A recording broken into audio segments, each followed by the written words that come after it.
আমি day to day লাইফত নানান ধৰণৰ কাম কৰোঁ নহয় জানো আৰু প্ৰত্যেকটো কামৰে কিন্তু এটা ৰিজাল্ট ওলায় তো কিছুমান ৰিজাল্ট ভাল হ'ব পাৰে কিছুমান ৰিজাল্ট বেয়া হ'ব পাৰে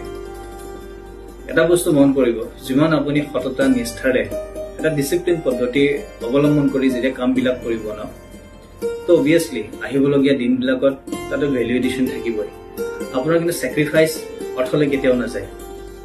কিন্তু দুই নম্বৰী ৰাস্তা অৱলম্বন কৰি বা যদি শৰ্টকাট প্ৰসেছত আমি আগবাঢ়ো হয়তো সেইখিনি সময়ৰ কাৰণে সেই বস্তুটো আমি পাব পাৰো কিন্তু ইন লং ৰান আহিবলগীয়া দিনবিলাকত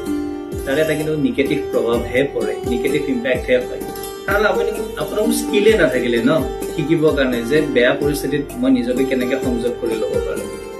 তেতিয়ালে কি হ'ব আপুনি আকৌ বেয়া কাম এটা কৰিব যাব সো বি ক্লিয়াৰ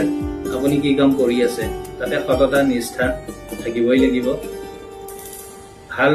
বস্তু এটা পাবৰ কাৰণে সময়খিনি দিব লাগিব time is money time is value and yes sacrifice নকৰাকে কোনো বস্তু কেতিয়াও কিন্তু হাসিল নহয় সো সেইবিলাক বস্তু সদায় মনত ৰাখিব be clear and be loved with yourself